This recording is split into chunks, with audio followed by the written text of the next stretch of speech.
5 Laps at Freddy's. August 2024, the month of Five Nights at Freddy's 10th anniversary. Kick off the celebration! There will be a whole week of games, trailers, movie previews, demos, and even an exclusive interview with Scott Cawthon hosted by Dawko. The fans rejoice! But little do they know what they will be in for.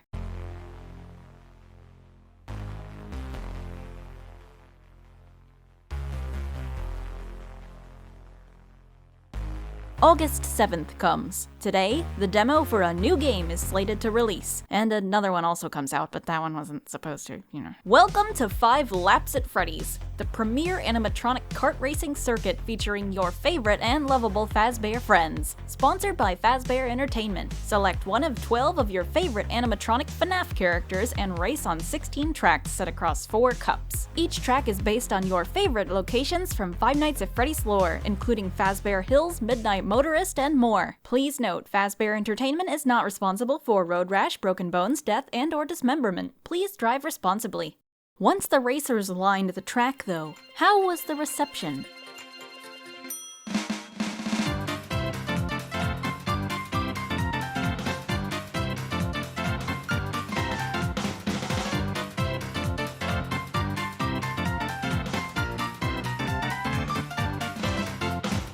Not the greatest. Riddled with bugs, strange AI, weird aesthetics, and finicky controls, 5 Laps stumbles over the metaphorical finish line wishing it hadn't skipped that pit stop. Dude, it's bad. Now, I will preface by saying that I am miserable at racing games, and I'm not normally one to complain about silly little spin-offs, but after playing this one myself, and checking with others who are better at racers than me, I will say that this is definitely not an acceptable experience. I'd be willing to bet that this was rushed out for the 10th anniversary before it was even close to ready. To add insult to injury, this thing was made by ClickTeam. Not in ClickTeam, by ClickTeam. They're kind of famous for being questionable at actually making stuff if the horror stories I've heard from people having them handle console ports are anything to go by. Before going into specifics though, let's have a quick overview of 5 Laps at Freddy's. So, this demo is a short, contained experience allowing you to race in single player only against 7 CPU characters. There are 8 playable characters to choose from: Freddy, Bonnie,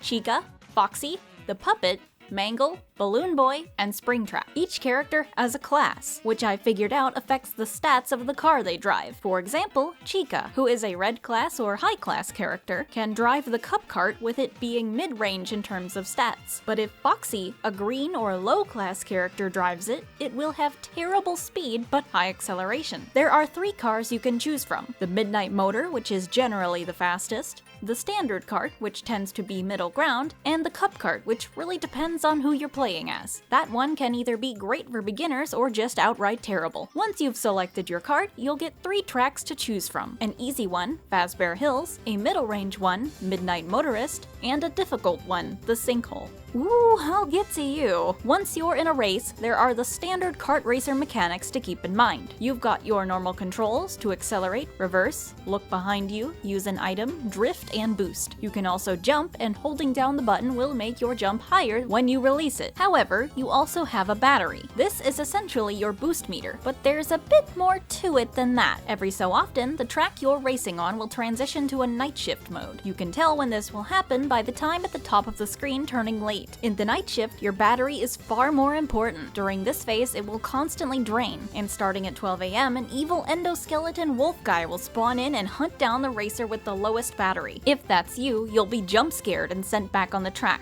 losing any glitched power-ups you've collected. Glitched power-ups being these battery size and maximum speed boosters. To recharge your battery, you can either hit one of these charger pads strewn about the tracks, or you can hit a successful drift to receive both a speed boost and a recharge. To aid you in your race, there are also a few items you can get from glowing presents. These are somewhat standard fodder, not really shaking up the formula too much, but there are neat references to past FNAF games. You can can get a door, which you can slam down on the track to try and hit an incoming racer, exotic butters, which cause a splash of slippery butter to remain on the track where they land, a bomb, which you can throw ahead to hit someone, a Faz Blaster, which you can shoot once to hit someone, a Cupcake, which you can use for a boost, and a Firework, which homes into the nearest racer once shot. Two that are a little uncommon are the Magnet, which I think slows everyone else down, and the Mirror, which is a really short-lived shield.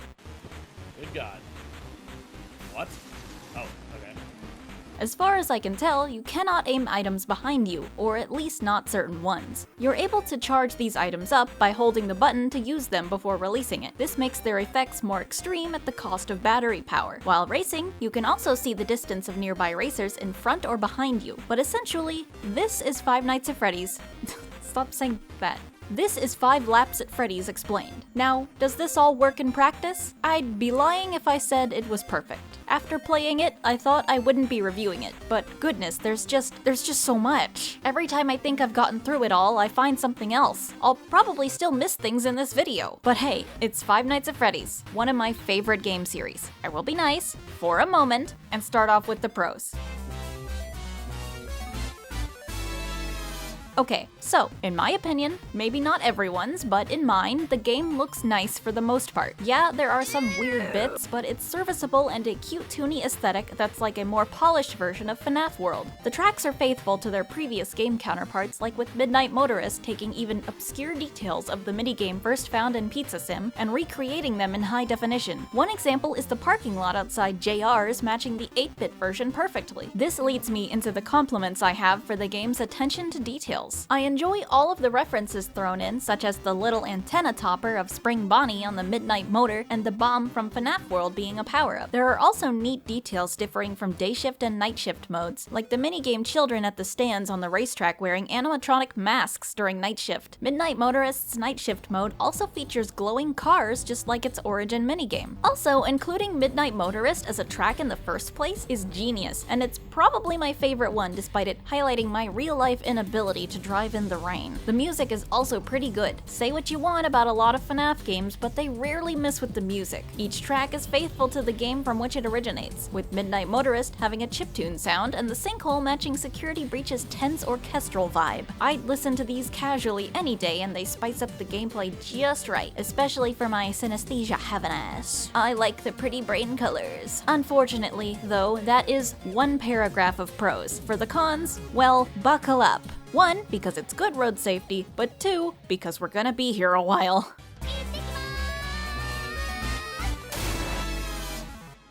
Alright, starting with a minor one, track design. By this, I mean the stuff you drive on, not like aesthetic.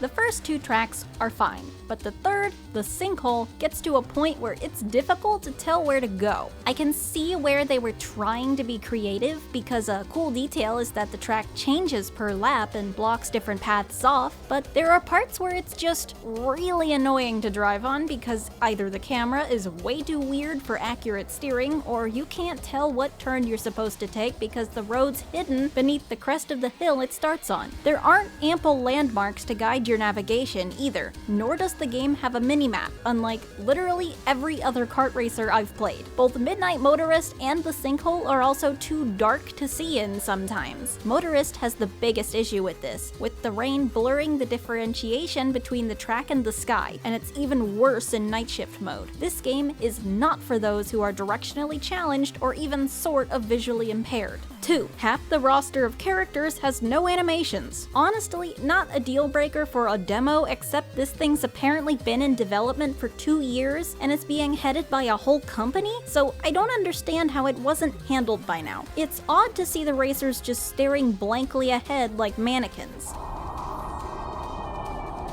The only characters that have animations are Freddy, Bonnie, Chica, and Foxy, which I guess explains why they showed up the most in trailers. Nobody is animated in the character select though, and it looks weird. Please give them at least an idol.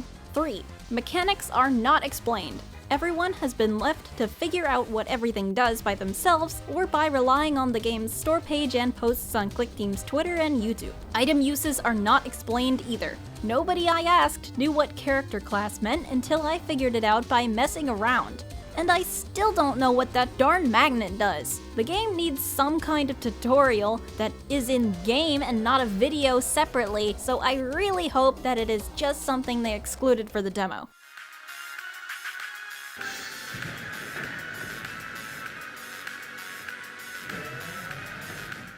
Four, the game controls pretty weird. I'm playing it on keyboard, but on controller it's still heavy and stiff. Carts feel too slow all the time, making holding first place very boring, and getting unstuck from a corner or wall you run into sucks, because when not drifting, every car in this game has the turn radius of my 24-year-old Honda CR-V, which is, for reference, terrible.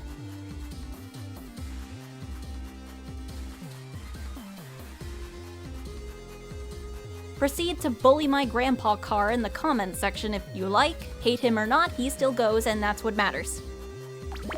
Besides the turning, the slowdown in the off-track areas is atrocious and makes it very annoying, if not impossible, to get out of the grass before being reset back to a checkpoint. You're basically driving in molasses. It should be far more reasonable to get yourself back into the game. And the game's controller support is terrible. If you remap anything on the controller, it all breaks and it's back to keyboard for you. So if you don't like the default mappings, get good, I guess. 5. Speaking of going back to checkpoints, a fair few of the checkpoints in the game stink. I'm pretty sure they're semi-random, given that I managed to clip out of Midnight Motorist one time and then kept getting put back out there when I fell off the map.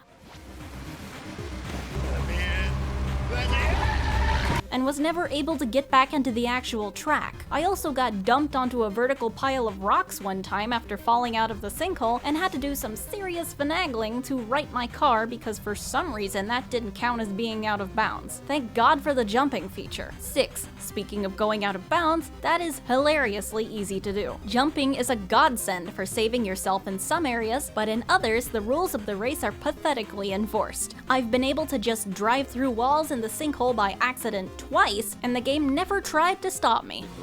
Basically. Why are you playing this again? That's good.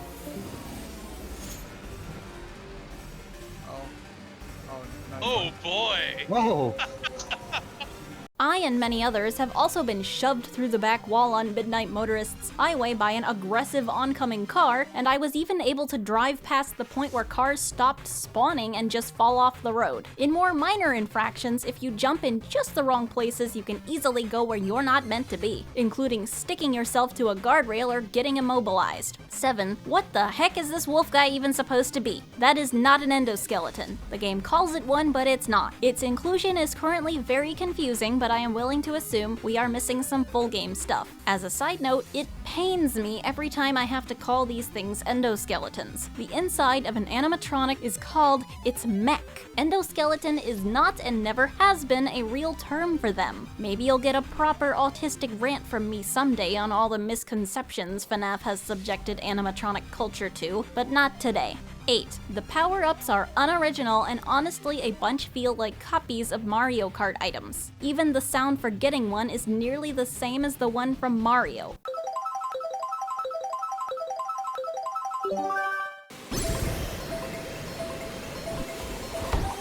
The cupcake is just a mushroom, the Faz Blaster is like a green shell but leagues worse and is annoying to ever hit anybody with. The bomb is literally just the same as a Mario Kart 8 Bob-omb. There's gotta be something from FNAF you could pull from that doesn't just mean reskinning some power-up another game did better, right? What about like Fetch the Dog from the books? You like those, right? Or Nightmare Cupcake. You could send a little evil guy like that after a racer and he would bite their bumper and slow them down until they shook him off by drifting or boosting or something. Give us something we can't get anywhere else, because otherwise, does anything really make 5 laps stick out? Not really. 9. While the 2D art of the characters is super charming, their models leave I said read the much to be desired. Lighting isn't amazing, and a few of them look a bit like they haven't slept in years. Honestly, the best ones I'd say are Mangle, Chica, Foxy, and the puppet. The worst would be Bonnie and Balloon Boy, who appears to be constipated. Freddy and Springtrap are fine, not amazing, but fine. 10.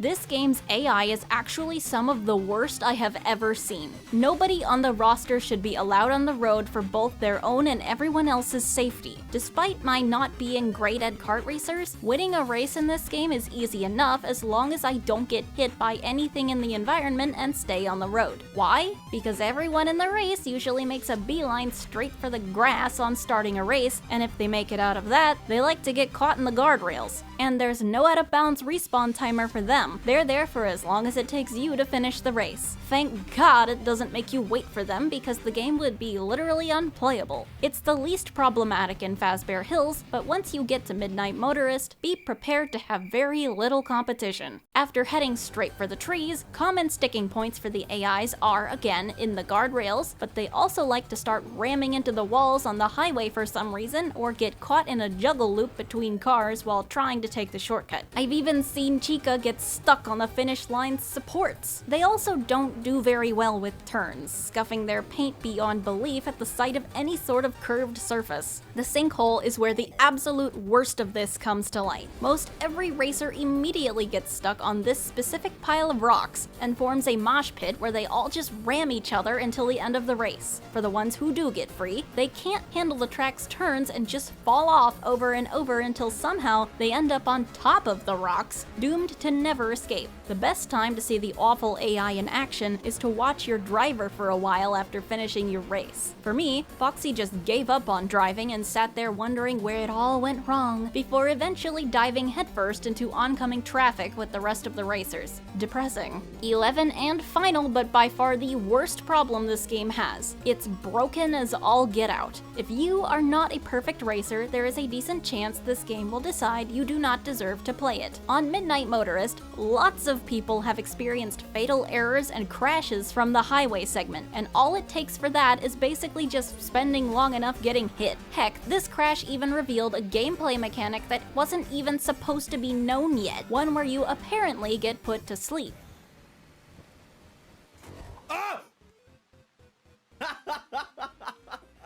Who knows how that happens? Other notable and annoying issues include the fact that the endo can put you into a murder loop. I have not determined a definite cause for this, but I think it happens if you get caught too often. It happened to me twice. This doesn't wear off for a whole race, and it's basically a permanent target on your back. The endo will hunt you down every single time it spawns, no matter what your battery level is. At this point, it's pretty much impossible to win. Speaking of the endo, whose idea was it to give this thing physics? If it's chasing a racer and it has to cross over a pit to get to them, it will fall into the pit. Seriously? It's floating. What's the point? This doesn't render it unable to catch you, but it does certainly give you a good scare when it surges through the floor and strangles you. Either way, it's just a really weird design decision. Now for the biggest deal of all. The sinkhole is unbeatable under most conditions. But Dusky, we saw you beat it earlier! Well, yeah, because I figured out what you have to do, and that is be absolutely perfect at the track. If you get hit by anything, and I mean anything, when you reach a certain point in the race, you will get stuck in a loop where you will drive forward, and before you can even progress, you will be sent back to the last checkpoint over and over. Sometimes this can even be more extreme, where you don't even get to drive anymore. You're just stuck suspended in midair with whatever other unlucky CPUs are affected. That's right, it affects CPUs too. If any of them get hit, they get stuck in the same loop. So basically, to beat the sinkhole, you can never fall off, you can never get hit by any items or cars or whatnot, and you can never get caught by the endo. You have to drive perfectly and never once need a respawn. Otherwise, you do not get to finish the race. I am nearly convinced this was not playtested by anyone who wasn't a developer and hadn't played this track a million times and become good at it. It's like when I was making a level in Havoc Fox and I just got so good at it I forgot to add in a death state because I never died. Yeah, really, that was embarrassing. Overall, 5 Laps at Freddy's is definitely a game that you can play, but this showing is just sad, especially with it getting covered up by Into the Pit immediately. No room to breathe, and the only reason people are talking about it is because it barely functions. Look, it's a good bit of fun for a little while, but that's only if you're playing by the rules. Even slightly goofing off has this game shitting the bed, and it pains me because I honestly like this game. I think the FNAF franchise franchise's spin-offs are a special part of it. Like with FNAF World, they can be a neat look into how the characters are really supposed to be personified outside of the whole haunted by spirits stuff, like in terms of the in-universe franchise. I think they are healthy for the progression of Five Nights at Freddy's, and I really hope we get more of them. That being said, we might not if this one flops. So please, please Click Team, fix it! I want this thing to come out and prove me and everybody else wrong. I will buy it when it releases in 2025, so I'll check in with you guys when that happens and let you know how doomed we are. Anyway though, you know the drill. This has been Glamrock Dusky, and remember, have a phaserific day!